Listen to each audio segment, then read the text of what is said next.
En los últimos tiempos, la humanidad ha dado saltos tecnológicos importantes, pero todo este avance tiene un costo y este costo es energía. Mientras más nos desarrollamos, más energía requerimos, así con el crecimiento de la población y el uso de combustibles fósiles.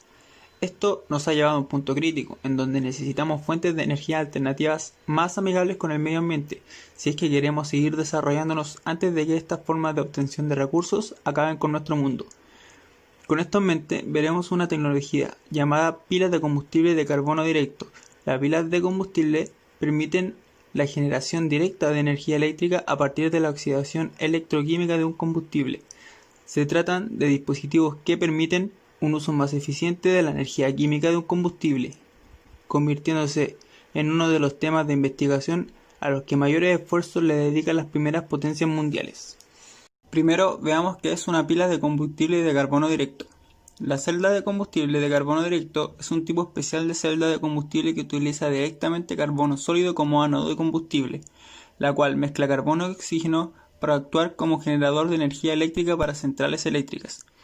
Tiene eficiencia alcanzable de un 80% y tiene menos emisiones que las centrales eléctricas convencionales de carbón. Más importante aún, sus combustibles sólidos ricos en carbono están fácilmente disponibles y son abundantes. La reacción total de la célula es de reactantes de carbono más dos átomos de oxígeno, la cual nos daría como producto una molécula de dióxido de carbono, y el proceso en notación de media celda sería, para el ánodo, un átomo de carbono más dos átomos de oxígeno cargados negativamente, con lo cual obtendríamos como producto una molécula de dióxido de carbono más 4 electrones. Electrones los cuales luego se irían al cátodo, que con dos átomos más de oxígeno liberarían oxígeno cargado negativamente como producto. A pesar de esta liberación de dióxido de carbono, la pila de combustible de carbono directo es más ecológica que las técnicas tradicionales de combustión de carbono, debido a su mayor eficiencia, es decir, requiere menos carbono para producir la misma cantidad de energía. Además, debido a que se emite dióxido de carbono puro, las técnicas de captura de carbono son mucho más baratas que la de las centrales eléctricas convencionales.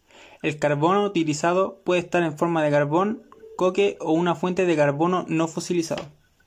La celda de combustible utiliza carbón sólido, que se muele finamente y se inyecta a través de una corriente de aire en la celda. Con un electrolito compuesto de materiales altamente conductores, como el óxido de serio y el carbonato dopado, estos materiales mantienen su rendimiento a temperaturas más bajas que sus predecesores. También se aumenta la utilización de carbono mediante un ánodo textil cerámico en 3D, que entrelaza haces de fibras como un trozo de tela. Las fibras mismas son huecas y porosas. Todas estas características se combinan para maximizar la cantidad de superficie disponible para una reacción química con el combustible de carbono. El combustible, compuesto de carbono sólido y carbonato, que en su temperatura de funcionamiento, este compuesto es como un fluido y puede fluir fácilmente hacia la interfaz. El carbonato fundido lleva el carbono sólido a las fibras huecas y a los agujeros del ánodo, aumentando la densidad de potencia de la pila de combustible. ¿Por qué utilizar este tipo de pilas? Una clara ventaja es su alta eficiencia, que podría alcanzar hasta un 80%, y su baja contaminación, ya que a pesar de generar CO2, produce más energía con menos carbono. Además, por su generación de dióxido de carbono puro, es más barato capturarlo, así también como su facilidad de encontrar combustible, ya que este funciona con diversas fuentes ricas en carbono. Y con su funcionamiento bajo los 600 grados Celsius, no se deben emplear elementos costosos que resistan temperaturas elevadas como en las pilas de combustible de óxido sólido. Para analizar la termodinámica de nuestra batería de carbono directo, primero tenemos que saber cuáles son sus distintas fases, como también sus estados ordenados y desordenados. Diremos que las distintas fases aquí son tres. Primero, tenemos un estado a punto de trabajar, ya con una temperatura alta necesaria para procesar el combustible. Luego, una en la que lo trabaja y convierte la energía eléctrica. Y por último, donde ya el combustible se consumió y obtenemos energía eléctrica. En cuanto a sus estados, esta se encontrará ordenada cuando existe flujo de combustible, es decir, cuando lo esté trabajando, ya que es un flujo continuo de energía. Mientras que su estado desordenado, diremos que es cuando está a punto de trabajar, ya que tiene una capacidad mayor de crear un desorden en el sistema. De distintas formas son sus estados de mayor y menor energía.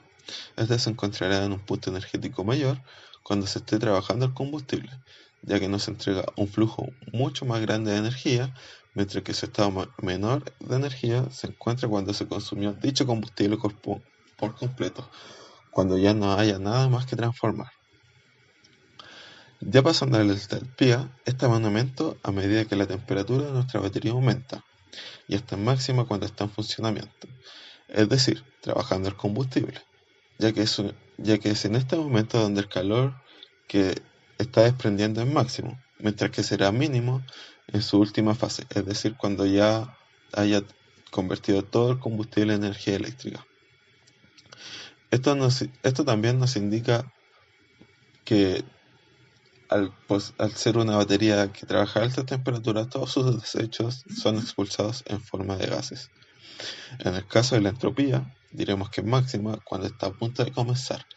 Ahí, o sea, la primera fase, ahí es cuando es más propensa a que nuestro sistema genere un cambio mucho más grande, es decir, antes de introducir el combustible en el sistema. En cuanto a la energía libre, esta no relaciona tanto el calor que desprende como trabajo realizado.